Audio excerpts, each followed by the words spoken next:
Good morning to all. അക്കൗണ്ടൻസിയുടെ കഴിഞ്ഞ ക്ലാസ്സിൽ നമ്മൾ പഠിച്ചത് കോൾസ് ഇൻ അരിയേഴ്സിൻ്റെ അക്കൗണ്ടിങ് ട്രീറ്റ്മെൻ്റ് ആണ്. കമ്പനികൾ ഷെയറിൻ്റെ വാല്യൂ കളക്ട് ചെയ്യുന്നത് തവണകളായിട്ടാണ് അല്ലെങ്കിൽ ഇൻസ്റ്റാൾമെൻ്റ് ആയിട്ടാണ് എന്ന് നമ്മൾ പറഞ്ഞു. ഇങ്ങനെ തവണകൾ ഷെയറിൻ്റെ വാല്യൂ കളക്ട് ചെയ്യുമ്പോൾ ചില ഷെയർ ഹോൾഡേഴ്സ് അലോട്ട്മെൻറ്റിൻ്റെയും കോളിൻ്റെയും എമൗണ്ട് അടയ്ക്കാതിരിക്കാനുള്ള സാധ്യതയുണ്ട്. എങ്ങനെ ഒരു കമ്പനിക്ക് ലഭിക്കാതിരിക്കുന്ന തുകയ്ക്ക് പറയുന്ന പേരാണ് കോൾസ് ഇൻ അരിയേഴ്സ് എന്ന് കഴിഞ്ഞ ക്ലാസ്സിൽ നമ്മൾ മനസ്സിലാക്കി. അൺപെയ്ഡ് അമൗണ്ട്സ് അല്ലെങ്കിൽ അൺപെയ്ഡ് കോൾസ് എന്ന് നമ്മൾ കോൾസ് ഇൻ അരിയേഴ്സിനെ വിളിക്കാറുണ്ട്. രണ്ട് രീതിയിൽ ഒരു കമ്പനിക്ക് കോൾസ് ഇൻ അരിയർ ട്രീറ്റ് ചെയ്യാനായിട്ട് പറ്റും. Calls in arrears account open ചെയ്തുകൊണ്ടും calls in arrears account open ചെയ്യാതെയും. Calls in arrears account open ചെയ്തുകൊണ്ടാണ് അക്കൗണ്ടിങ് ട്രീറ്റ്മെൻറ്റ് നടത്തുന്നതെങ്കിൽ അല്ലെങ്കിൽ ഒരു company calls in arrears account open ചെയ്യുന്നുണ്ട് എങ്കിൽ അരിയറായി വന്ന എമൗണ്ട് ആ കൺസേൺഡ് കോളിൽ അല്ലെങ്കിൽ അലോട്ട്മെൻറ്റിൽ നമ്മൾ കാണിക്കും. Journal entry calls in arrears account letter to share അലോട്ട്മെൻറ്റിലാണ് അരിയർ വന്നതെങ്കിൽ. ഇനി അതല്ല ഫസ്റ്റ് കോളിലാണ് അരിയർ വന്നതെങ്കിൽ calls in arrears account letter to share first call. Second കോളിലാണെങ്കിൽ കോൾസ് in arrears account letter to share second കോൾ. ഈ രീതിയിൽ ചെയ്യുന്നത് എപ്പോഴാണ്? Company calls in arrears account open ചെയ്യുന്നുണ്ട് എങ്കിൽ. എന്നാൽ ചില സമയത്ത് ചില കമ്പനികൾ calls in arrears account open ചെയ്യാറില്ല. ആക്ച്വലായിട്ട് കിട്ടിയ എമൗണ്ട് മാത്രമേ രേഖപ്പെടുത്തുകയുള്ളൂ എന്ന് നമ്മൾ പറഞ്ഞു. Bank account letter to share first call അല്ലെങ്കിൽ bank account letter to share second call. ആക്ച്വലായി കിട്ടിയ എമൗണ്ട് മാത്രം, കിട്ടാതെയുള്ള എമൗണ്ട് സെപ്പറേറ്റ് ആയിട്ടുള്ള ഈ കോൾസ് ഇൻ അരിയേഴ്സ് അക്കൗണ്ടിൽ കാണിക്കുകയില്ല. നമ്മൾ പറഞ്ഞുകൊണ്ടിരുന്ന പ്രോബ്ലം കണ്ടിന്യൂ ചെയ്യണം. പ്രോബ്ലം 5 ആയിരുന്നു. ഒരു കമ്പനി ഷെയർസ് ഇഷ്യൂ ചെയ്യുന്നു. 16,000 ഷെയർസ് 10 ഈച്ച് ആണ് ഇതിൻ്റെ 16,000 ഷെയർസ് ഓഫ് 10 ഈച്ച്. അതിൻ്റെ എമൗണ്ട് കളക്ട് ചെയ്തത് 2 on application, 4 on allotment and 4 on first and final call. 4 രൂപ first and final call. And there is a calls in arrears of rupees on 600 shares. A shareholder holding 600 shares has failed to pay call money. ഒരു share holder 600 amount 600 ഷെയറിന് 4 rupees per share, അതായത് 2,400 total calls in arrears ഉള്ളതായിട്ട് നമ്മൾ ആ journal entry മനസ്സിലാക്കി. Then നമ്മുടെ page number 20 വരുന്നു. Balance sheet.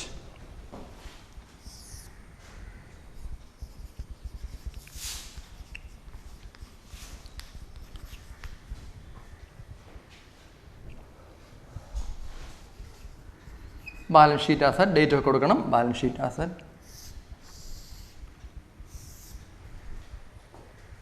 Equity and first item equity പർട്ടിക്കുലേഴ്സിൽ equity and liabilities.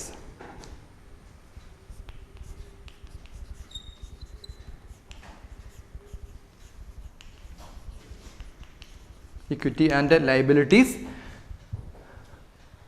First item share holders fund.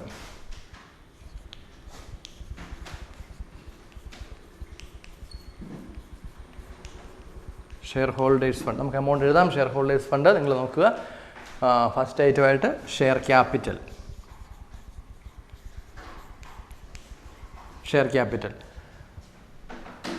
Page number 19 എങ്ങനെയാണ് ഷെയർ ക്യാപിറ്റൽ ആ എമൗണ്ട് വന്നിരിക്കുന്നത്? 1,57,600 വരുന്നത്. 1,57,600. 1,57,600. എങ്ങനെയാണ് 1,57,600 വന്നത്? 16,000 ഷെയറിന് 10 രൂപ വെച്ച് 1,60,000 രൂപയായിരുന്നു collect ചെയ്യേണ്ടിയിരുന്നത്. The company issued 16,000 shares of 10 each to the public. All the amounts were received except call money on 600 shares. 600 ഷെയർസിൻ്റെ call money കിട്ടിയില്ല. അപ്പോൾ അതിൻ്റെ അകത്തുനിന്ന് 2,400 രൂപ കുറയ്ക്കുന്നു. അപ്പോൾ ഷെയർ ക്യാപിറ്റൽ അക്കൗണ്ടിൽ ആക്ച്വലായിട്ട് നമുക്ക് കളക്ട് ചെയ്തിരിക്കുന്ന എമൗണ്ട് ഷെയർ ഹോൾഡേഴ്സ് ഫണ്ടെന്ന് പറയുന്നത് 1,57,600. Then assets കളക്ട് ചെയ്ത എമൗണ്ട് അസറ്റ് സൈഡ് അസറ്റ്സും കാണിക്കണം. കറണ്ട് അസറ്റ്സിൻ്റെ അകത്ത് cash and equivalence 1,57,600. Company collect ചെയ്ത എമൗണ്ടും സെയിം ആണ്. ബാലൻസ് ഷീറ്റിൽ സെയിം എമൗണ്ട് തന്നെയാണ് വരുന്നത്. മറ്റ് ഐറ്റംസ് ഒന്നും ഈ ഒരു പ്രോബ്ലം ചെയ്യുമ്പോൾ നമ്മൾ ചെയ്യേണ്ടതില്ല. 1,57,600. അസറ്റ്സിൻ്റെ അകത്ത് cash and equivalents company collect ചെയ്ത എമൗണ്ട് 1,57,600 രൂപ. ഇതാണ് balance sheet. Then notes to accounts അവിടെ കൊടുത്തിട്ടുണ്ട്. നിങ്ങൾ ശ്രദ്ധാപൂർവ്വം നോക്കുക. നോട്ട്സ് ടു അക്കൗണ്ട്സ് നോക്കാം. Notes to accounts. Share capital, authorised capital 25,000 equity shares of 10 each. 25,000 shares of 10 each, 2,50,000. Then issued capital എന്ന് പറയുന്നത് 16,000 shares of 10 each, 1,60,000. 1,60,000 രൂപ. Then subscribed and fully paid up capital. Subscribed and fully paid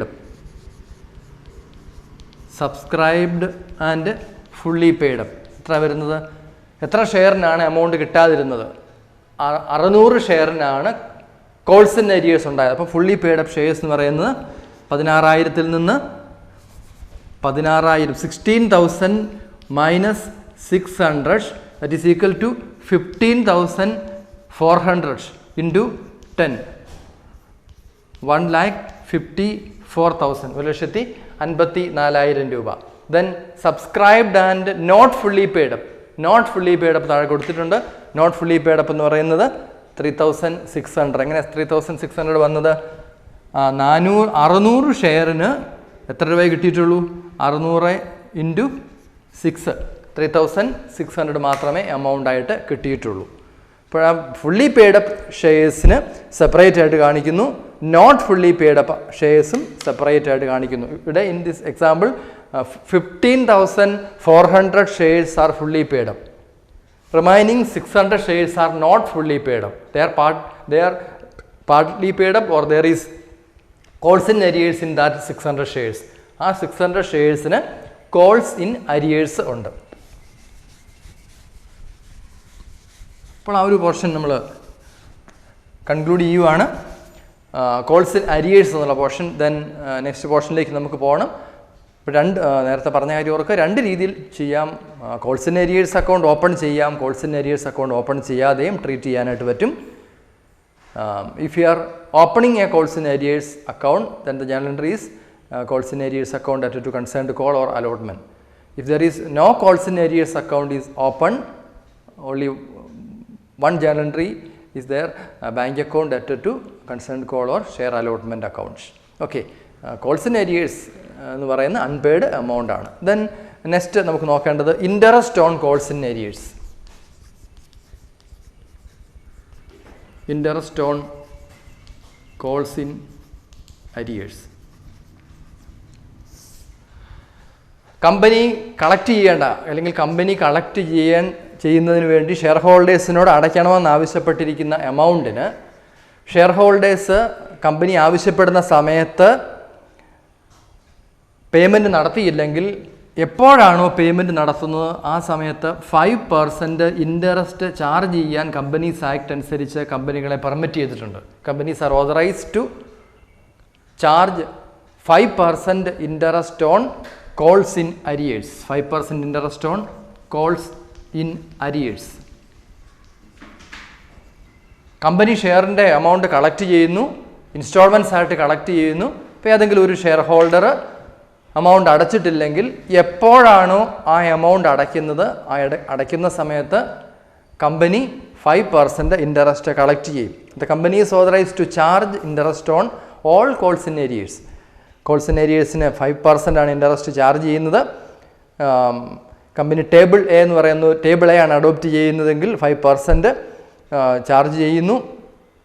നമുക്ക് നോക്കാം entry, journal entry. ഈ calls in arrears ഉണ്ടാവുകയും calls in ഏരിയേഴ്സിന് interest due ആകുകയും ചെയ്യുമ്പോൾ നമ്മൾ എഴുതേണ്ടത് share holders account debtor to interest on calls in arrears. Share holders account sundry members or shareholders account debtor to interest on calls in arrears. Then on receipt of the amount receive ചെയ്യുമ്പോൾ സാധാരണ പോലെ തന്നെ bank account debtor to share holders account. രണ്ട് journal entry.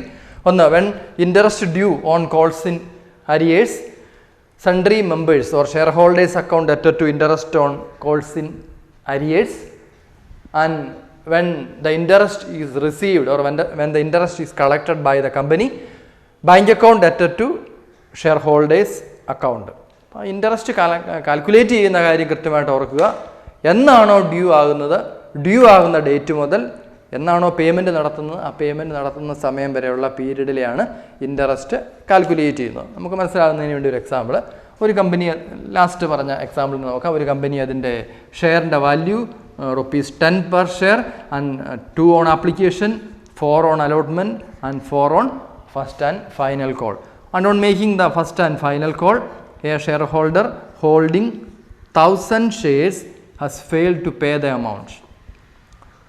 1000 ഷെയറുകൾ കൈവശമുണ്ടായിരുന്ന ഒരു share holder ₹4 വെച്ചുള്ള ഷെയറിൻ്റെ call money അടയ്ക്കുന്ന കാര്യത്തിൽ വീഴ്ച വരുത്തി.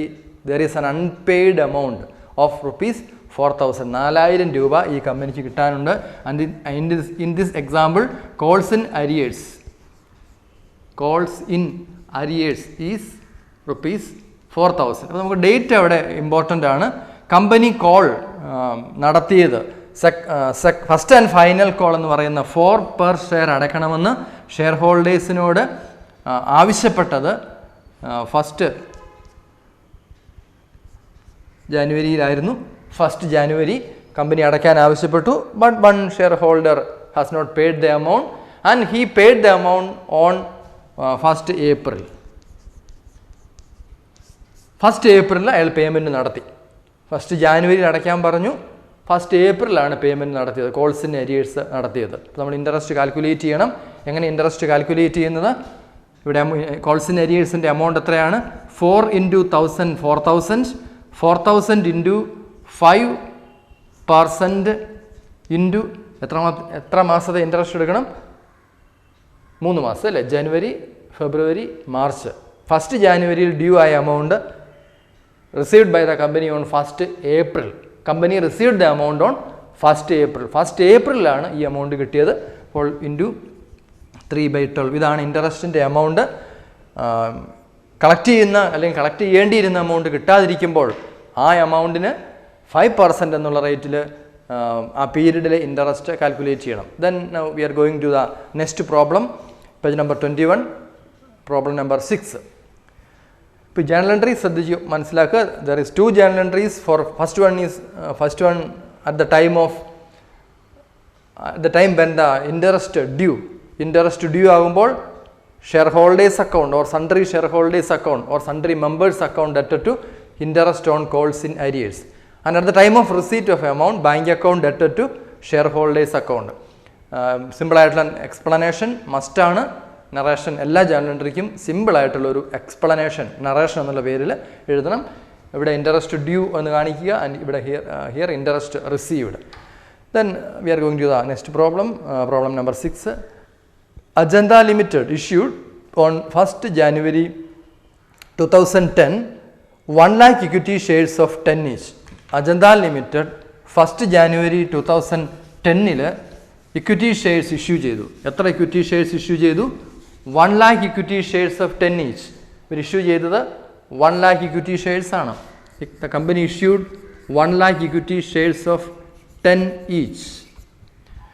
Then payable 3 on application, and the installments were 3 on application and 4 on allotment. 4 on allotment.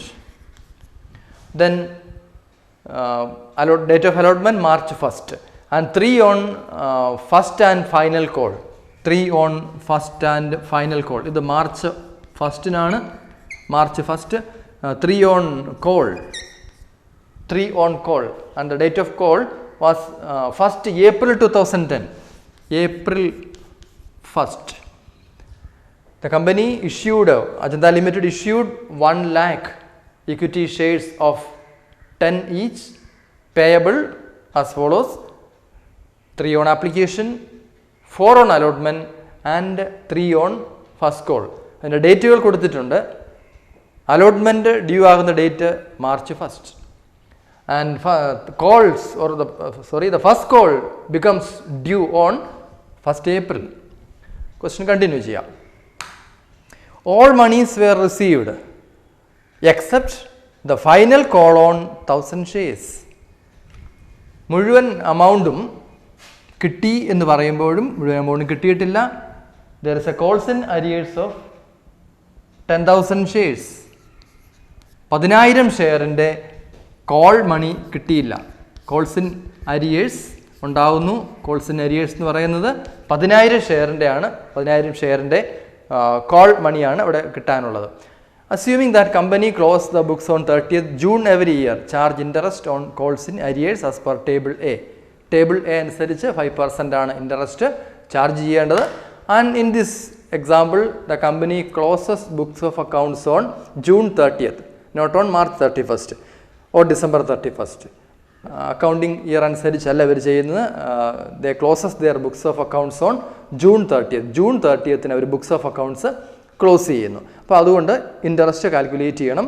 ഞാൻ നേരത്തെ പറഞ്ഞത് ഇൻട്രസ്റ്റ് ചാർജ് ചെയ്യുമ്പോൾ എന്നാണോ കോൾസ് ഇൻ അരിയേഴ്സ് ഉണ്ടാകുന്നത്, from that date up to the actual payment, date of actual payment എന്നാണ് പറയുന്നത്. പക്ഷേ ഇവിടെ ബുക്സ് ഓഫ് അക്കൗണ്ട്സ് ക്ലോസ് ചെയ്യുമ്പോൾ അതുവരെയുള്ള ഇൻട്രസ്റ്റ് നമ്മൾ ചാർജ് ചെയ്യണം.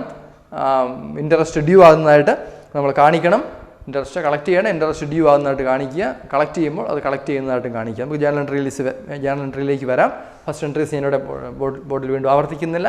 നമുക്ക് നോക്കാം. ഫസ്റ്റ് വൺ സാധാരണ പോലെ തന്നെ നിങ്ങൾ വീണ്ടും റിപ്പീറ്റ് ചെയ്യുന്നു. ജേണൽ എൻട്രീസ് ഫസ്റ്റ് മെത്തേഡിൽ എപ്പോഴും പെയറുകളായിട്ട് ഓർത്തിരിക്കുക. ഫസ്റ്റ് 2 എൻട്രീസ് എന്ന് പറയുന്നത് ഷെയറിൻ്റെ ആപ്ലിക്കേഷൻ മണി കളക്ട് ചെയ്യുന്നതും ഷെയർ അലോട്ട് ചെയ്യുന്നതുമാണ്. എപ്പോഴും ഈ പ്രോസസ്സിൻ്റെ ഫസ്റ്റ് എൻട്രി എന്ന് പറയുന്നത് bank account debtor to equity share application. Bank account debtor to equity share application. Journal entry bank account debtor to equity share application rupees 3 lakh.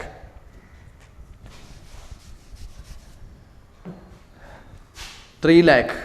1 lakh into 3. There is 1 lakh shares. 1 lakh shares 3, 4, 3. ഈ രീതിയിലാണല്ലോ instalments പോകുന്നത്. Then equity share application account debtor to equity share capital. Equity share application അക്കൗണ്ടിൽ നിന്ന് equity share ക്യാപിറ്റലിലേക്ക് same amount transfer ചെയ്തു. Then next pair എന്ന് പറയുന്ന allotment ആണ്. അലോട്ട്മെൻറ്റ് മുതലുള്ള പ്രത്യേകത ആദ്യം നമ്മൾ ക്യാപിറ്റലിലേക്ക് ട്രാൻസ്ഫർ ചെയ്യുന്ന എൻട്രി കാണിക്കും. അതിനുശേഷം മാത്രമാണ് ക്യാഷ് കിട്ടുന്നത്. Equity share allotment account debtor to equity share capital 4 lakh. Then on receipt of allotment money, buying account debtor to share allotment account. Buying account debtor to share allotment. അവിടെ calls in arrears ഒന്നും ഉള്ളതായിട്ട് പറഞ്ഞിട്ടില്ല. Then next first and final call. എത്ര amount വരേണ്ടത്? 3 per share ആണ്. അതുകൊണ്ട് എത്ര തന്നെ എമൗണ്ട് വരും? 3 lakh ആണ്. Equity share first and final call account debtor to share capital 3 lakh. 3 lakh. Next entry is very important. On receipt of cash, bank account debtor to equity share call. Equity share call account. എത്ര amount വന്നിരിക്കുന്നത്? എത്ര ഷെയറിന് amount കിട്ടിയിട്ടുള്ളൂ? എങ്ങനെ calculate ചെയ്യേണ്ടത്? 3 into 1 lakh minus 3 into 10,000. Clear ആണോ? 3 into 1 lakh. Sorry 3 into 1 lakh. കിട്ടേണ്ടിയിരുന്ന amount 3 രൂപ വെച്ച് ഫോർ 1 lakh ഷെയർസ്. കിട്ടാതിരുന്നത് 3 രൂപ വെച്ച് 10,000 ഷെയറിന്. ഇപ്പോൾ എത്ര വരും? 3 lakh minus 30,000, that is equal to 2,70,000. 2,70,000. നമ്മുടെ amount bank account debtor to equity share first call or first and final call ₹2,70,000.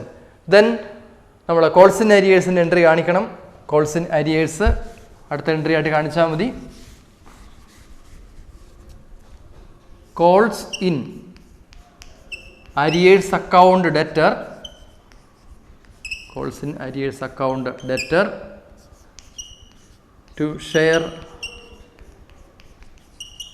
First call 30,000, 30,000 രൂപ കിട്ടിയിട്ടില്ല. കോൾസ് ഇൻ അരിയേഴ്സിനെ കുറിച്ച് നമ്മൾ കഴിഞ്ഞ ക്ലാസ്സിലും ഇന്നത്തെ ക്ലാസ്സിൻ്റെ ആദ്യവും തുടക്കത്തിലും നമ്മൾ പറഞ്ഞതുപോലെ 2 മെത്തേഡ്സ് ഉണ്ട്. Calls in arrears account open ചെയ്യാം, calls in arrears account open ചെയ്യാതിരിക്കാം. ഇവിടെ calls in arrears account open ചെയ്തിട്ടുണ്ട്. ആദ്യത്തെ entry bank account debtor to equity share first call നമ്മൾ കാണിക്കുന്നത് actual amount received ₹2,70,000. And next one calls in arrears account debtor to share first call. Then interest entry ആണ്. Share holders account debtor to interest on calls in arrears. Share entry എഴുതാം. Share holders account debtor to interest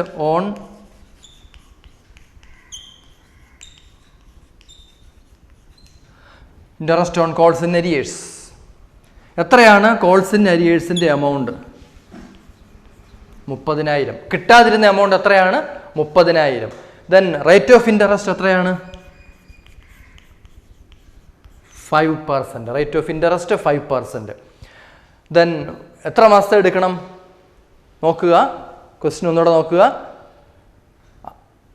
first call on 1 April 2010. April 1 തീയതിയാണ് first call due ആയത്.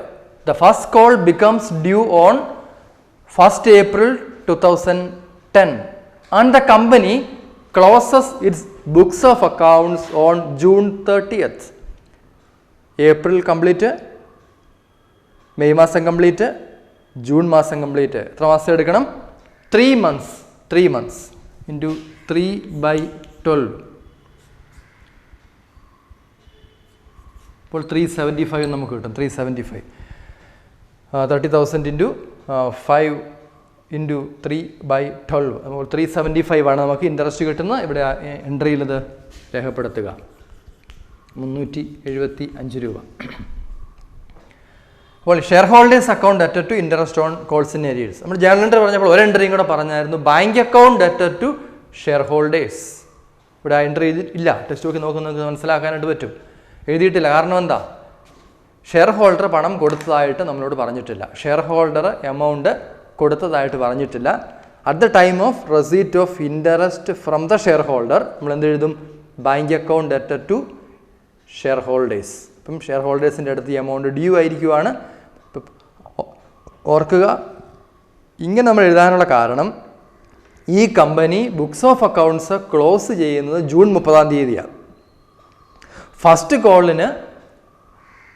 Call April മാസം due ആയി. ഈ example തന്നെ നിങ്ങൾ നോക്കി. അതിന് മുമ്പ് തൊട്ട് മുമ്പ് ഒരു കോളിന് മുമ്പ് ഉണ്ടായിരുന്ന അലോട്ട്മെൻ്റ് ആയിരുന്നല്ലോ. First March 1. അലോട്ട്മെൻറ്റ് ഒരാൾ അടച്ചില്ലെന്ന് പറഞ്ഞാൽ എന്തായിരുന്നു നമ്മുടെ ഈ ചെയ്യുന്നതിലുണ്ടായ വ്യത്യാസം? അലോട്ട്മെൻറ്റ് ആകുമ്പോൾ നമ്മൾ ഇൻട്രസ്റ്റിൻ്റെ ഡേറ്റ് വ്യത്യാസം വരും. ഇൻട്രസ്റ്റിൻ്റെ റേറ്റ് 5% ആണെങ്കിലും ടൈം വ്യത്യാസമുണ്ട്. March 1, March, April, May, June 4 months interest calculate ചെയ്യണം. കോൾസ് ഇൻ അരിയേഴ്സ് അപ്പം 30,000 അല്ല. കോൾസ് ഇൻ അരിയേഴ്സ് എന്ന് പറയുന്നത് അവിടെ അലോട്ട്മെൻറ്റിൻ്റെ എമൗണ്ട് 4 ആണ്. 4 × 10,000 40,000 ഇൻറ്റു 5% ഇൻറ്റു 4/12 എന്ന് ചെയ്യണം. അപ്പോൾ സെപ്പറേറ്റ് ആയിട്ട് ചെയ്യണം. നിങ്ങളത് കൃത്യമായിട്ട് നമുക്ക് കാൽക്കുലേറ്റ് ചെയ്യാനായിട്ട് പറ്റും. Please note the date of കോളിൻ്റെ ഡേറ്റ് നോക്കുക ആൻഡ് ഡേറ്റ് ഓഫ് പേയ്മെൻറ്റിൻ്റെ ഡേറ്റ് നോക്കുക. പക്ഷേ ഇവിടെ പേയ്മെൻറ്റിൻ്റെ ഡേറ്റ് അല്ല ഈ കേസിൽ നമ്മൾ നോക്കിയിരിക്കുന്നത്. ഇവിടെ നമ്മൾ നോക്കിയിരിക്കുന്നത് ബുക്സ് ഓഫ് അക്കൗണ്ട്സ് ക്ലോസ് ചെയ്യുന്ന ഡേറ്റ് ആണ്. ബുക്സ് ഓഫ് അക്കൗണ്ട്സ് ക്ലോസ് ചെയ്യുമ്പോൾ ഇത് നമുക്ക് ഡ്യൂ ആകും. നമുക്കറിയാം, നമ്മൾ ബുക്സ് ഓഫ് അക്കൗണ്ട്സ് അക്രൂവൽ ബേസിസിലാണ് ചെയ്യുന്നത്, ഡ്യൂ ബേസിസിലാണ്, ക്യാഷ് സിസ്റ്റത്തിലല്ല. അതുകൊണ്ട് പണം തരാനുള്ളതും നമ്മൾ ബുക്സ് ഓഫ് അക്കൗണ്ട്സിൽ രേഖപ്പെടുത്തേണ്ടതുണ്ട്. അതുകൊണ്ട് അങ്ങനെ കാണിച്ചത്. നെക്സ്റ്റ് ഇയറിൽ ഈ പറഞ്ഞിരിക്കുന്ന പ്രോബ്ലം 2010 ആണ്. 10-11 എന്ന് പറയുന്നത്, അല്ലെങ്കിൽ ഏപ്രിലിന് ശേഷം ജൂണിന് ശേഷം ജൂലൈയിലാണ് ഇവരുടെ ബുക്സ് ഓഫ് അക്കൗണ്ട്സ് ഓപ്പൺ ചെയ്യുന്നത്. July to next June, that means 2010 July, 1 July 2010 to 30th June 2011. അപ്പം അങ്ങനെ വരുമ്പോഴത്തേക്ക് നമ്മൾ ഈ ഇൻട്രസ്റ്റ് ആ സമയത്തും ഇതുപോലെ തന്നെ കാണിക്കും, ഡ്യൂ ഉള്ളത് കാണിക്കും. എപ്പോഴാണ് കിട്ടുന്നത്, ആ കിട്ടുന്ന സമയത്ത് ആ ഇൻട്രസ്റ്റിൻ്റെ റെസീറ്റിൻ്റെ entry bank account debtor to sundry share holders, അല്ലെങ്കിൽ സൺട്രി മെമ്പേഴ്സ്, അല്ലെങ്കിൽ ഷെയർ ഹോൾഡേഴ്സ് അക്കൗണ്ട് എന്നുള്ള ജേണൽ എൻട്രി എഴുതുകയും ചെയ്യും. അപ്പോൾ കോൾസ് ഇൻ ഏരിയേഴ്സിന് ഈ പ്രധാനപ്പെട്ട 2 കാര്യങ്ങൾ ഓർത്തിരിക്കുക. ഒന്ന്, calls in arrears account open ചെയ്തും ചെയ്യാതെയും നമുക്ക് മെയിൻറ്റെയിൻ ചെയ്യാനായിട്ട് പറ്റും. Calls in arrears account open ചെയ്യുന്നുണ്ടെങ്കിൽ calls in arrears account debtor to share call or share allotment എന്ന് കാണിക്കുക. Then companies charge interest on calls in arrears. എന്തുകൊണ്ടാണ് കമ്പനികൾ കോൾസ് ഇൻ അരിയേഴ്സിന് ഇൻട്രസ്റ്റ് ചാർജ് ചെയ്യുന്നത്? കമ്പനി പറഞ്ഞിരിക്കുന്ന ടൈമിൽ കമ്പനിക്ക് ഈ പണം ആവശ്യമുണ്ട്. അതുകൊണ്ടാണ് കമ്പനി ഷെയർ ഹോൾഡേഴ്സിൻ്റെ എല്ലാം അടുത്തുനിന്ന് പണം കളക്ട് ചെയ്യുന്നത്. അപ്പോൾ കൊടുക്കേണ്ട സമയത്ത് കൊടുക്കാതിരിക്കുന്ന ആളോട് കമ്പനി ഇൻട്രസ്റ്റ് ചാർജ് ചെയ്യും. ലേറ്റ് പേയ്മെൻറ്റിൻ്റെ പേരിലാണ് ഇൻട്രസ്റ്റ് ചാർജ് ചെയ്യുന്നത്. Then next one, we are going to the next portion, calls in advance.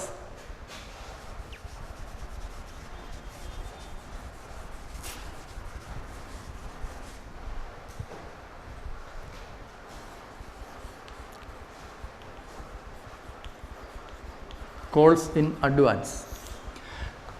Calls in arrears എന്ന് പറയുന്നത് കമ്പനി ഷെയർ ഹോൾഡേഴ്സിനോട് എമൗണ്ട് അടയ്ക്കണമെന്ന് ആവശ്യപ്പെടുമ്പോൾ ചില ഷെയർ ഹോൾഡേഴ്സ് പണം അടയ്ക്കാതിരിക്കുന്നതാണ് എങ്കിൽ, കോൾസ് ഇൻ അഡ്വാൻസ് എന്ന് പറയുന്നത് ചില ഷെയർ ഹോൾഡേഴ്സ് അഡ്വാൻസ് ആയിട്ട് പേയ്മെൻറ്റ് അടയ്ക്കുന്നു. When a call has been made and while making payment of that call some share holders may pay the amount of rest of the calls. ഒരു ഷെയറിൻ്റെ amount, instalments ആയിട്ടുള്ള amount due ആയി ഏതെങ്കിലും ഒരു തവണ അടയ്ക്കുമ്പോൾ തുടർന്ന് വരുന്ന തവണകളുടെ എമൗണ്ട് കൂടി ഒരു ഷെയർ ഹോൾഡർ അടയ്ക്കുകയാണെങ്കിൽ അതിന് നമ്മൾ പറയുന്ന പേര് എന്താ പറയുന്നത്? Calls in advance. അപ്പോൾ വ്യത്യാസം മനസ്സിലാക്കുക. ഒന്ന് കോൾസ് ഇൻ അരിയർ, കുടിശ്ശിക വന്ന എമൗണ്ട്. കോളുകൾ കുടിശ്ശിക വരുന്നു, എന്നാൽ ഇവിടെ അഡ്വാൻസ് ആയിട്ട് എമൗണ്ട് അടയ്ക്കുകയാണ് ചെയ്യുന്നത്. ഓക്കെ, ഇങ്ങനെ കളക്ട് ചെയ്യുന്ന എമൗണ്ട് കോൾസ് ഇൻ അഡ്വാൻസ് എന്നാണ് പറയുന്നത്. അത് നമ്മൾ കളക്ട് ചെയ്യുമ്പോൾ സാധാരണ പോലെ തന്നെ ക്യാഷ് കളക്ട് ചെയ്യുമ്പോൾ എപ്പോഴും നമ്മൾ എഴുതുന്ന bank account debtor to calls in advance.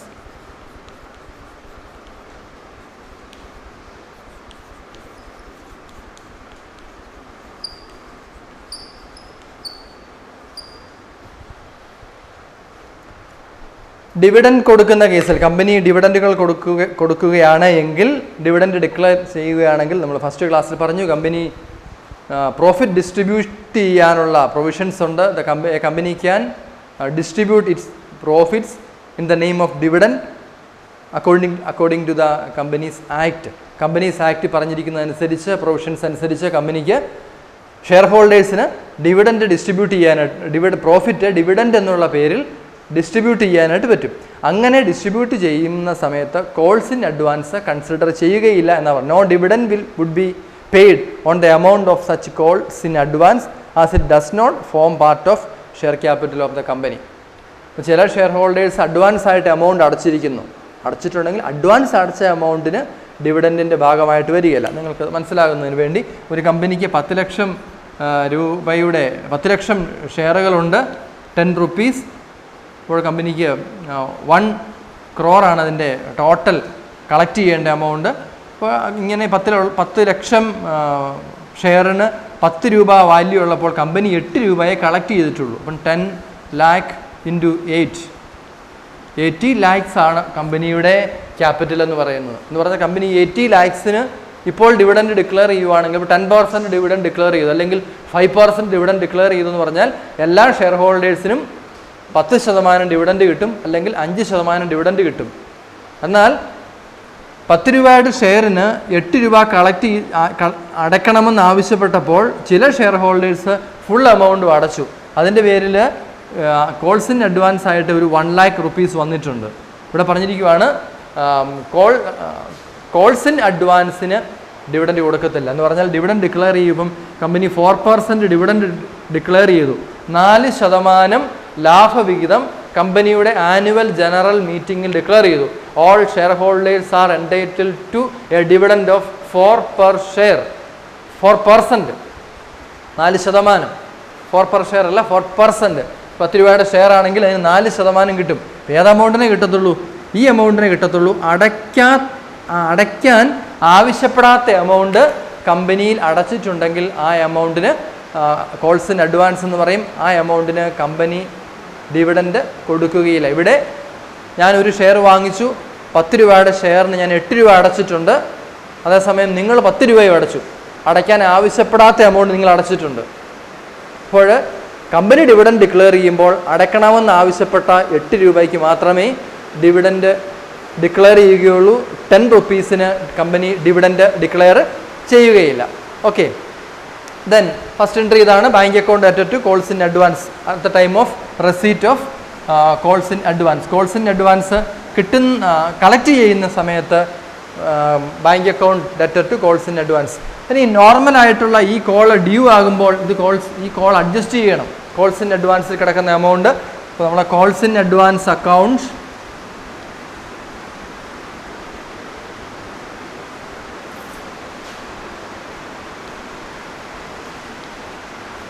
particular call account നമുക്ക് നോക്കാം. ഒരു കമ്പനി ആപ്ലിക്കേഷൻ 2 രൂപ, അലോട്ട്മെൻറ്റ് 3 രൂപ, ഫസ്റ്റ് കോൾ 3 രൂപ, സെക്കൻഡ് കോൾ 3 രൂപ, എങ്ങനെ കളക്ട് ചെയ്യുക? നമ്മൾ പറഞ്ഞായിരുന്നു on making or when call has been made and when making the payment of the call some share holders may pay the amount on rest of the calls. അടയ്ക്കാൻ ആവശ്യപ്പെടാത്ത തുകയും കമ്പനിയിൽ അടച്ചിരിക്കുന്നത് നമ്മൾ കോൾസ് ഇൻ അഡ്വാൻസ് എന്ന് പറയുന്നത്. ഈ എക്സാമ്പിളിൽ company application collect ചെയ്തു, അലോട്ട്മെൻറ്റും collect ചെയ്തു. ഇങ്ങനെ അലോട്ട്മെൻറ്റ് കളക്ട് ചെയ്യുമ്പോൾ ചില ഷെയർ ഹോൾഡേഴ്സ് കംപ്ലീറ്റ് എമൗണ്ടും അടയ്ക്കും. അതിന് നമ്മൾ ഈ പോർഷൻ അടച്ചിട്ടുണ്ടെങ്കിൽ അതിനാണ് നമ്മൾ കോൾസ് ഇൻ അഡ്വാൻസ് എന്ന് പറയുന്നത്. അപ്പോൾ നമ്മൾ ജേർണൽ എൻട്രി എഴുതുമ്പോൾ bank account added to calls in advance എന്ന് എഴുതി. Now the amount is in calls in advance account. Calls in advance account കിടന്നാൽ മതിയോ? അത് ശരിക്കും കോൾസ് ഇൻ അഡ്വാൻസ് ആണോ? എപ്പോഴാണോ ആക്ച്വലായിട്ട് കമ്പനി ഷെയർ ഹോൾഡേഴ്സിനോട് ആ കൺസേൺഡ് കോൾസ് അല്ലെങ്കിൽ അലോട്ട്മെൻറ്റ് എമൗണ്ട് അടയ്ക്കാൻ ആവശ്യപ്പെടുന്നത്, ആ സമയത്ത് ഈ എൻട്രി എഴുതി നമ്മളത് അഡ്ജസ്റ്റ് ചെയ്യും. Calls in advance account added to particular call account. അപ്പോൾ കോൾസ് ഇൻ അഡ്വാൻസ് അക്കൗണ്ട് തീർന്നു. കോൾസ് ഇൻ അഡ്വാൻസ് അക്കൗണ്ടിൽ എമൗണ്ട് ഒന്നും കാണില്ല. അപ്പോൾ ഞാൻ എൻട്രി ഒന്നുകൂടെ bank account added to calls in advance at the time of receipt of calls in advance. Advance ആയിട്ട് amount കിട്ടുമ്പോൾ bank account added to calls in advance. And at the time of actual payment or at the time when the amount actually becomes due, actual ആയിട്ട് amount due ആകുമ്പോൾ, ഇവിടെ ഈ 3 രൂപ due ആകുക, company application money collect ചെയ്തു, shares allot ചെയ്തു, first കോളും second കോളും ഇതുവരെ ഡ്യൂ ആയിട്ടില്ല. But some share holders as they have sufficient funds, അവരിൽ ആവശ്യത്തിനേറെ പണമുള്ളത് കൊണ്ട് അവർ ഇൻസ്റ്റാൾമെൻറ്റ്സ് ഒന്നും വെയിറ്റ് ചെയ്തില്ല, കംപ്ലീറ്റ് ആയിട്ടുള്ള എമൗണ്ടും അടച്ചു. അപ്പം അങ്ങനെ കംപ്ലീറ്റ് ആയിട്ടുള്ള എമൗണ്ട് അടയ്ക്കുമ്പോൾ ആ അടയ്ക്കുന്ന എമൗണ്ട് ഫസ്റ്റ് എൻട്രി ആയിട്ട് നമ്മൾ bank account added to calls in advance എന്ന് കാണിക്കും. എപ്പോഴാണോ യഥാർത്ഥത്തിൽ കമ്പനി അടയ്ക്കണമെന്ന് ആവശ്യപ്പെടുന്നത് ആ സമയത്ത് നമ്മൾ calls in advance account added to particular call, first call ആണെങ്കിൽ ഫസ്റ്റ് കോള്, സെക്കൻഡ് കോൾ ആണെങ്കിൽ സെക്കൻഡ് കോൾ എന്ന് എഴുതി ആ എമൗണ്ട് അഡ്ജസ്റ്റ് ചെയ്യുകയും ചെയ്യും. ഓക്കെ, കോൾസ് ഇൻ അഡ്വാൻസ് അക്കൗണ്ടിൽ ഉണ്ടാവുന്ന എമൗണ്ട് ബാലൻസ് ഷീറ്റിൽ, കമ്പനിയുടെ ബാലൻസ് ഷീറ്റിലെ ലയബിലിറ്റി സൈഡിലാണ് കാണിക്കുന്നത്. Calls in advance is a liability, കമ്പനിക്കൊരു ലയബിലിറ്റിയാണ്. കാരണം എന്താണ്? കമ്പനി ആവശ്യപ്പെടാത്ത തുക ഷെയർ ഹോൾഡേഴ്സ് അടച്ചിരിക്കുകയാണ്. അപ്പം ബുക്സ് ഓഫ് അക്കൗണ്ട്സ് ക്ലോസ് ചെയ്യുന്നു. ഈ എക്സാമ്പിളിൽ തന്നെ application 2 per share, allotment 3 per share, first call 3 per share and final call 2 per share. Final call വിളിച്ചിട്ടില്ല, ഇവിടം വരെയുള്ള വിളിച്ചിട്ടുള്ളൂ, ഇവിടം വരെ. അപ്പോൾ 2 per share എന്ന് പറയുന്നത് കമ്പനി ആവശ്യപ്പെടാത്തൊരു എമൗണ്ടാണ്, അൺകോൾഡ് എമൗണ്ടാണ്. ആ എമൗണ്ട് ഒരു ഷെയർ ഹോൾഡർ അടച്ചിട്ടുണ്ടെങ്കിൽ അത് കമ്പനിയെ സംബന്ധിച്ച് ലയബിലിറ്റിയാണ്. കമ്പനി അതിൻ്റെ ബാലൻസ് ഷീറ്റിലെ ലയബിലിറ്റി സൈഡിൽ കാണിക്കും. കാരണം എന്താ? അഡ്വാൻസ് ആയിട്ട് നമ്മൾ കഴിഞ്ഞ ഫസ്റ്റ് ഇയറിൽ നിങ്ങൾ അക്കൗണ്ടിങ്ങിൽ പഠിച്ചിട്ടുണ്ട്, income received in advance advance ആയിട്ട് ഫ്യൂച്ചറിലെ കിട്ടേണ്ട income, rent received in advance. നിങ്ങൾക്കൊരു ബിൽഡിംഗ് ഉണ്ട് വിച്ച് വാസ് ലെറ്റ് ഔട്ട്, വാടകയ്ക്ക് കൊടുത്തിരിക്കുന്നതാണ് for 10,000 per month, and you received during the previous year rent for 15 months. That means 12 months for this year and 3 months advance. 12 മാസത്തെ വാടകയ്ക്ക് പുറമെ 3 മാസത്തെ വാടക കൂടി, അടുത്ത വർഷത്തെ വാടക കൂടി നിങ്ങൾ വാങ്ങിച്ച് കൈവശം വെച്ചിട്ടുണ്ടെങ്കിൽ income received in advance is a liability. അടുത്ത വർഷത്തെ ഇൻകം ഇപ്പോഴേ വാങ്ങിച്ച് നമ്മൾ ചിലവഴിച്ചു കഴിഞ്ഞു. അതുപോലെയാണ് ഇവിടെയും കോൾസ് ഇൻ അഡ്വാൻസ് എന്ന് പറയുന്നത്. കമ്പനി ആക്ച്വലായിട്ട് ആവശ്യപ്പെടാത്ത തുക ഷെയർ ഹോൾഡേഴ്സ് അടച്ചിരിക്കുകയാണ്, അതുകൊണ്ടത് ലയബിലിറ്റി സൈഡിലാണ് കാണിക്കുന്നത്. Then going to next problem number 7. A limited company issued 10,000 shares of 10 each. A company issued 10,000 shares of 10 each. Number of shares is 10,000. A limited issued 10,000 shares of 10 each. 10. Number of shares 10,000 and the face value of shares 10 each. Payment on these shares is to be made in the following manner. Payment നടത്തുന്ന ഒരു payment schedule അവിടെ തീരുമാനിച്ചിട്ടുണ്ട്. നമുക്ക് നോക്കാം പേയ്മെൻറ്റിൻ്റെ schedule എങ്ങനെയാണ്.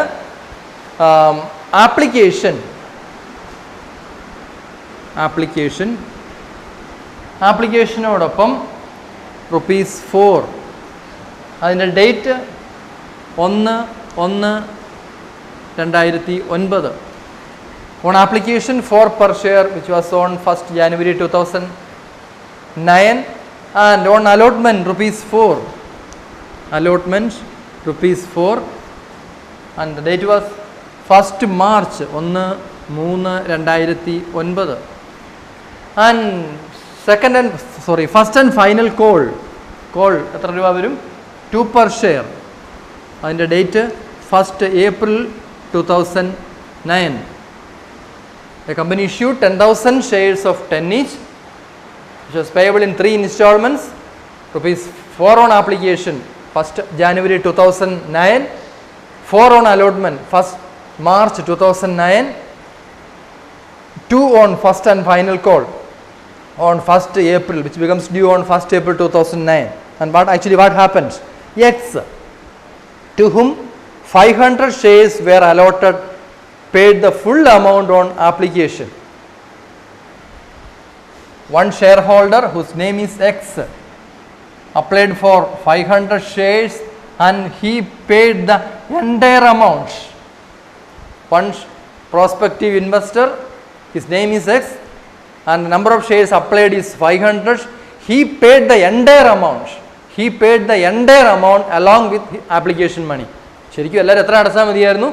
Application 4 രൂപ അടച്ചാൽ മതിയായിരുന്നു. But he paid the entire amount, complete amount അടച്ചു. ഈ 4 രൂപയും ഈ 2 രൂപയും എല്ലാം അയാൾ അടച്ചിട്ടുണ്ട്. Then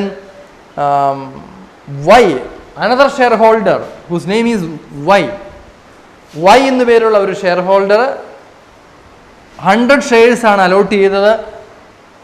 പേഡ് the final call money on allotment. അതെന്താ ചെയ്തത്? ഫൈനൽ കോളിൻ്റെ എമൗണ്ട് അലോട്ട്മെൻറ്റിനോടൊപ്പം അടച്ചു. ഫൈനൽ കോളിൻ്റെ എമൗണ്ട് അലോട്ട്മെൻറ്റ്, ആപ്ലിക്കേഷൻ നോർമലായിട്ട് അടച്ചു. പക്ഷേ at the time of allotment he paid the rest of the amount, balance ഉള്ള എമൗണ്ട് അടച്ചു. ഇപ്പോൾ എന്താ സംഭവിച്ചത്? In this example there is calls in advance in application and allotment at the time of receipt of application money and allotment money. On receipt of application, a shareholder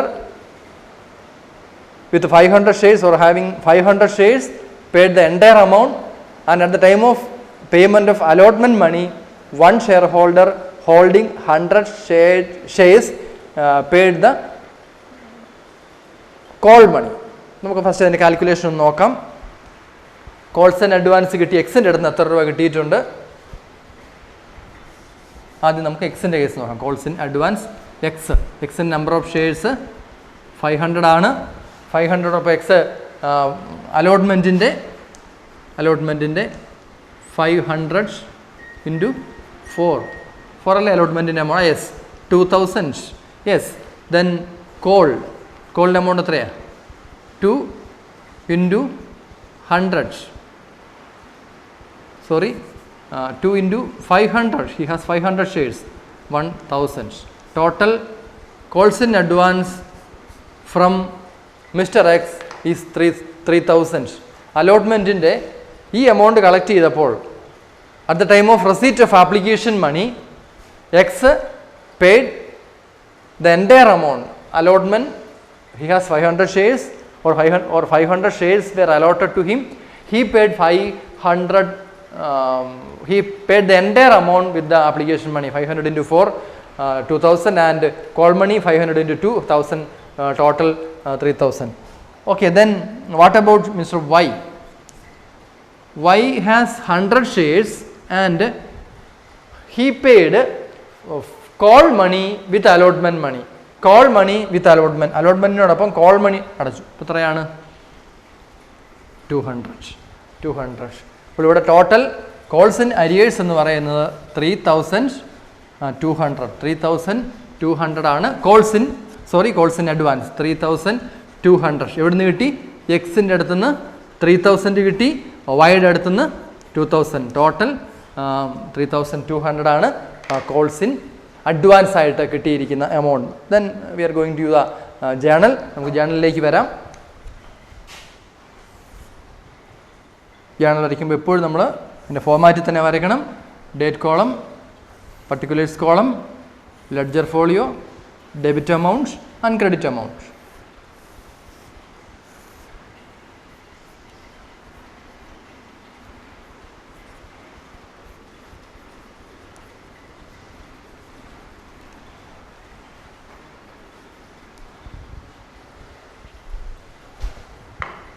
first journal entry application money receive ചെയ്യുന്നു. എന്താണ് application money receive ചെയ്തപ്പോഴുള്ള പ്രത്യേകത? Application മണി കിട്ടുന്ന സമയത്ത് ഈ 3000 കൂടെ കിട്ടിയിട്ടുണ്ട്. Bank account debtor to share application എന്നുള്ള entry എഴുതുമ്പോൾ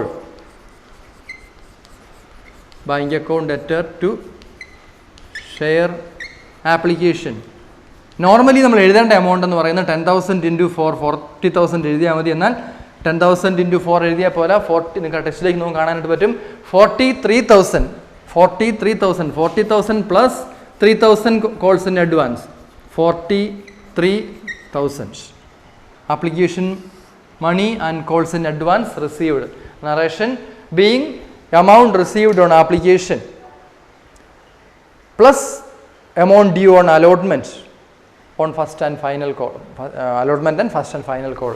40,000 actually 40,000 into 10 plus 3,000. 3,000 എന്ന് പറയുന്നത് എക്സിൻ്റെ അടുത്ത് നിന്ന് കളക്ട് ചെയ്തിരിക്കുന്ന ഒരു എമൗണ്ട് ആണ്. Then application next journal entry shares allot ചെയ്യുവാണ്.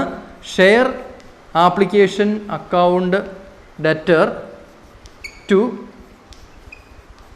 Share capital to share allotment to share calls in advance. Share capital,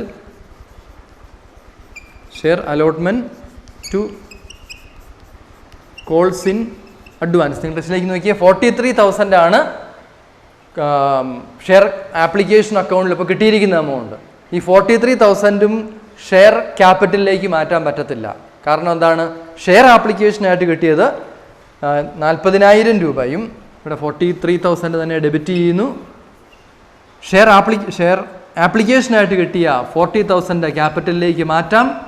when allotment becomes due or when shares were allotted, application money received is transferred to share capital account. Share allotment എന്ന് പറഞ്ഞാൽ അലോട്ട്മെൻറ്റിലേക്ക് 2,000 മാറ്റാം. Then calls in അഡ്വാൻസിലേക്ക് 1,000 മാറ്റാം. 2,000ഉം 1,000ഉം വന്നത് നമ്മൾ നേരത്തെ എഴുതി വെച്ചായിരുന്നു. എക്സിൻ്റെ ഷെയർസിൻ്റെ എണ്ണം എക്സ് 500 ഷെയർസ് ആയിരുന്നു. 500 into 4 2,000, 500 into 2,000, 2,000. അപ്പോൾ നമുക്ക് കിട്ടിയ ടോട്ടൽ എമൗണ്ടും ട്രാൻസ്ഫർ ചെയ്തു. Bank account debtor to share application. Total amount received. Total amount received means application money plus calls in advance received. Application money കിട്ടിയതും കോൾസ് ഇൻ അഡ്വാൻസ് ഉൾപ്പെടെയാണ്. അപ്പോൾ ആപ്ലിക്കേഷനിൽ നിന്ന് ക്യാപിറ്റലിലേക്ക് ട്രാൻസ്ഫർ ചെയ്യുമ്പോൾ only the actual amount on share ആപ്ലിക്കേഷൻ്റെ actual amount മാത്രമേ transfer ചെയ്യാവൂ. ബാക്കി എമൗണ്ട് നമ്മൾ ട്രാൻസ്ഫർ ചെയ്യില്ല. ബാക്കി അലോട്ട്മെൻറ്റിൻ്റെ എമൗണ്ട് അലോട്ട്മെൻറ്റിൻ്റെ അക്കൗണ്ടിലേക്കും കോൾസ് ഇൻ അരിയേഴ്സ് കോളിൻ്റെ എമൗണ്ട് കോൾസ് ഇൻ അഡ്വാൻസ് അക്കൗണ്ടിലേക്കും നമ്മൾ ട്രാൻസ്ഫർ ചെയ്യണം. ദെൻ നെക്സ്റ്റ് പാർട്ട് എന്ന് പറയുന്നത് allotment becomes due. Allotment due ആവുകയാണ്. അലോട്ട്മെൻറ്റിൻ്റെ എമൗണ്ട് എന്ന് പറയുന്നത് 4 per share.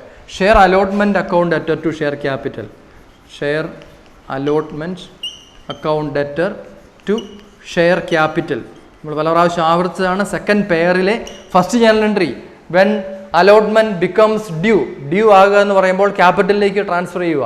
Share allotment account debtor to share capital 4 into 10,000 40,000. No doubts 4 into 10,000 40,000 due ആകണം. 40,000 ഡ്യൂ ആകണം. Then next journal entry cash കിട്ടുകയാണ്.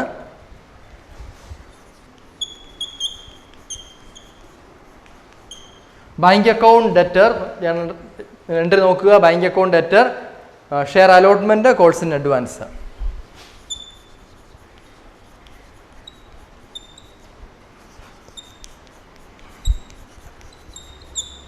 നമുക്ക് ഡെബിറ്റ് ചെയ്തിരിക്കുന്ന എമൗണ്ട് ആദ്യം എഴുതാം.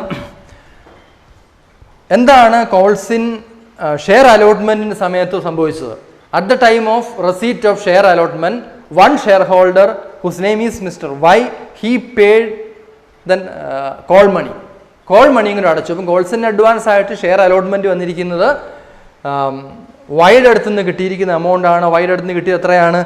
അയാളുടെ 100 ഷെയറിൻ്റെ 200 രൂപ. ദെൻ ഷെയർ അലോട്ട്മെൻറ്റിൻ്റെ എമൗണ്ട് ആയിട്ട് എത്ര നമുക്ക് കിട്ടിയിട്ടുള്ളത് നോക്കുക. അലോട്ട്മെൻറ്റിൻ്റെ എമൗണ്ട് ആയിട്ട് എത്ര കിട്ടും? 38,000 രൂപയെ കിട്ടത്തുള്ളൂ. കാരണം എന്താ? എന്തുകൊണ്ടാണ് 38,000 കിട്ടിയത്? What is the amount actually becomes due? The amount becomes due is 40,000.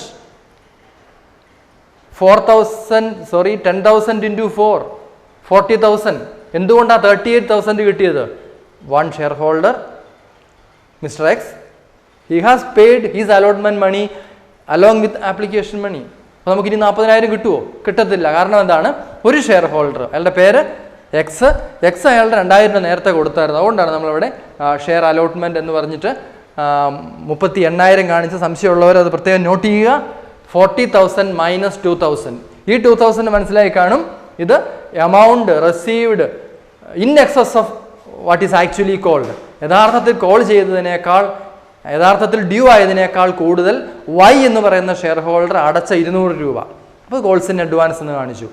അതേസമയം ഷെയർ അലോട്ട്മെൻറ്റിൽ 38,000 വരാനുള്ള കാരണം amount actually becomes due is 40,000 but one share holder has already paid the amount due on his shares. He has paid the entire amount along with application money 38,200 and bank account the actual amount received is 38,200. Okay, then next പേരിലേക്ക് നമ്മൾ പോകുന്നു.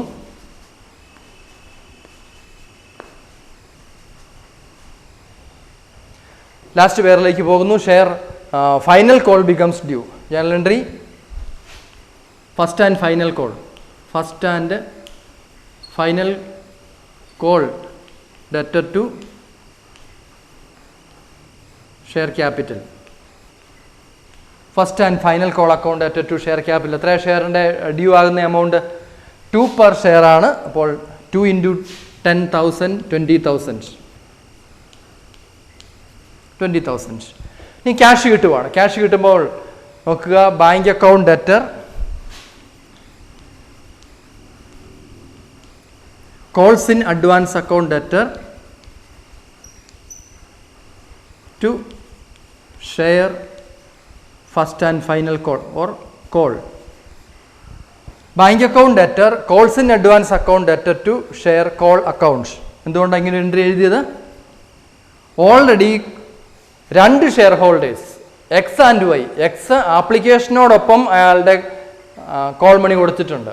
Y അയാളുടെ അലോട്ട്മെൻറ്റിൻ്റെ എമൗണ്ടിനോടൊപ്പം call money കൊടുത്തിട്ടുണ്ട്. ഇങ്ങനെ 2 amount കിട്ടിയിട്ടുള്ളത് കൊണ്ട് ബാക്കി amount നമുക്ക് കിട്ടത്തുള്ളൂ bank account debtor, calls in advance account debtor to share call account. Okay, നമുക്ക് ടോട്ടൽ ഷെയർ കോൾ അക്കൗണ്ട് എന്ന് പറയുന്നത് 20,000 ആണ് കിട്ടേണ്ട എമൗണ്ട്. അതിനകത്ത് കോൾസ് ഇൻ അഡ്വാൻസ് ആയിട്ട് കിട്ടിയത് 1,200 from mister X and 2,000 from mister Y. Then difference വരുന്ന എമൗണ്ട് കുറയ്ക്കുക, ബാക്കി എമൗണ്ടേ കിട്ടിയിട്ടുള്ളൂ. Bank account debtor 18,800. ഇതാണ് അതിൻ്റെ ഈ രീതിയാണ് പോസ്റ്റ് ചെയ്യേണ്ടത്. നമ്മൾ ഈ പ്രോബ്ലത്തിൻ്റെ പ്രത്യേകത രണ്ട് പേരുടെ അടുത്തുനിന്ന് കോൾസ് ഇൻ അഡ്വാൻസ് ഉണ്ടാകുന്നു, എക്സിൻ്റെ അടുത്തുനിന്നും വൈയുടെ അടുത്തുനിന്നും.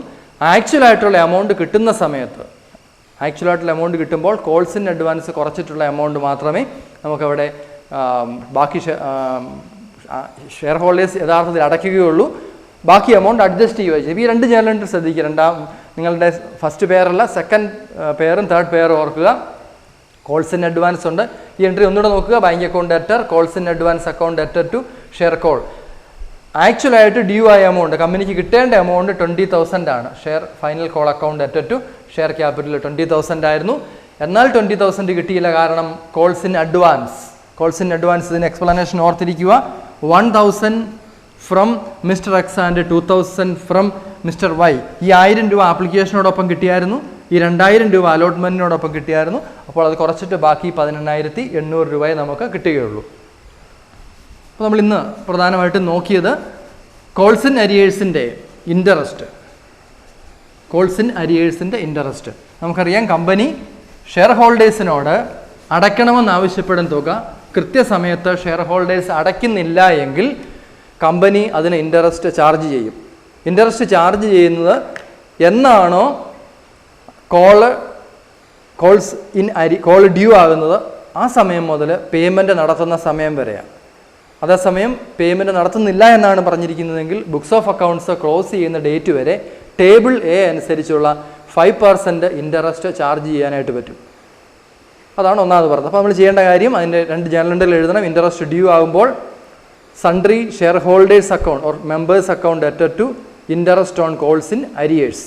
രണ്ടാമത്, ക്യാഷ് കളക്ട് ചെയ്യുന്ന സമയത്ത് bank account debtor to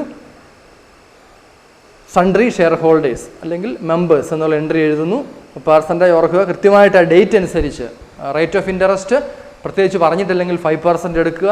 otherwise company charge ചെയ്യുന്ന റേറ്റ് ഓഫ് ഇൻട്രസ്റ്റ് ക്വസ്റ്റ്യനിൽ പറഞ്ഞിട്ടുണ്ടാവും. അതിനുശേഷം നമ്മൾ കോൾസ് ഇൻ അഡ്വാൻസ് പറഞ്ഞു. ഒരു കോൾ ഡ്യൂ ആകുന്ന സമയത്ത് കമ്പനി ആവശ്യപ്പെടാത്ത എമൗണ്ട് ഷെയർ ഹോൾഡേഴ്സ് അടയ്ക്കുകയാണെങ്കിൽ അതിനെ കോൾസ് ഇൻ അഡ്വാൻസ് എന്ന് പറയും. അഡ്വാൻസ് ആയിട്ട് കിട്ടുന്ന എമൗണ്ട് കമ്പനിയുടെ ബാലൻസ് ഷീറ്റിൻ്റെ ലയബിലിറ്റി സൈഡിലാണ് കാണിക്കുന്നത്. കമ്പനി ഡിവിഡൻഡ് ഡിക്ലെയർ ചെയ്യുവാണെങ്കിൽ, ലാഭവിഹിതം പ്രഖ്യാപിക്കുകയാണ് എങ്കിൽ കോൾസ് ഇൻ അഡ്വാൻസിന് ലാഭവിഹിതം കൊടുക്കുകയില്ല. കാരണം കമ്പനി ആവശ്യപ്പെടാത്ത തുകയാണ് ഷെയർ ഹോൾഡേഴ്സ് അടച്ചിരിക്കുന്നത്. അപ്പോൾ നമ്മൾ അതിൻ്റെ ജേർണൽ എൻട്രി എന്ന് പറയുന്നത്, ക്യാഷ് കളക്ട് ചെയ്യുമ്പോൾ bank account debtor to calls in advance നമ്മൾ കാണിക്കും. ആപ്ലിക്കേഷനോടൊപ്പം അലോട്ട്മെൻറ്റ് മണി കിട്ടുവാണെങ്കിൽ, അല്ലെങ്കിൽ അലോട്ട്മെൻറ്റിനോടൊപ്പം ഫസ്റ്റ് കോൾ മണി കിട്ടുകയാണെങ്കിൽ bank account debtor to calls in advance എന്ന് കാണിക്കും. അതിനുശേഷം കൺസേൺഡ് കോളുകൾ ഡ്യൂ ആകുമ്പോൾ calls in advance account debtor to concerned call എന്നെഴുതി അത് അഡ്ജസ്റ്റ് ചെയ്യുകയും ചെയ്യും. ഈ 2 എൻട്രികൾ എഴുതുമ്പോൾ കോൾസ് ഇൻ അഡ്വാൻസ് അക്കൗണ്ട് 0 ആകും, അതിൻ്റെ ബാലൻസ് 0 ആകും. ഇനി അതല്ല, കോൾസ് വിളിച്ചിട്ടില്ലെങ്കിൽ ആ കോൾസ് ഇൻ അഡ്വാൻസിൻ്റെ ബാലൻസ് ആയിട്ട് തന്നെ നിൽക്കും. അങ്ങനെയുള്ള സമയത്ത് നമ്മളത് ബാലൻസ് ഷീറ്റിൻ്റെ ലയബിലിറ്റി സൈഡിലാണ് കാണിക്കുന്നത്. അപ്പോൾ ആ കാര്യങ്ങൾ ഓർക്കുക. ആ പ്രോബ്ലം ഒരിക്കൽ കൂടി നോക്കുക. ജേർണലൈസ് ചെയ്യുമ്പോൾ കളക്ട് ചെയ്യുന്ന എമൗണ്ട്, ഓരോ ഇൻസ്റ്റാൾമെൻറ്റിലും കളക്ട് ചെയ്യുന്ന എമൗണ്ട് കോൾസ് ഇൻ അഡ്വാൻസ് ഉണ്ടെങ്കിൽ ആ കോൾസ് ഇൻ അഡ്വാൻസ് അഡ്ജസ്റ്റ് ചെയ്തതിന് ശേഷം ബാക്കിയുള്ള തുക മാത്രമേ കമ്പനിക്ക് കളക്ട് ചെയ്യേണ്ടതുള്ളൂ, അല്ലെങ്കിൽ കളക്ട് ചെയ്യാൻ സാധിക്കുകയുള്ളൂ. അപ്പോൾ നമുക്ക് അടുത്ത ക്ലാസ്സിൽ കൂടുതൽ കാര്യങ്ങൾ മനസ്സിലാക്കാം. ഇതുവരെ പഠിച്ച കാര്യങ്ങൾ വളരെ കൃത്യമായിട്ട് വായിച്ച് ഹൃദിസ്ഥമാക്കുക. എല്ലാവർക്കും താങ്ക് യു.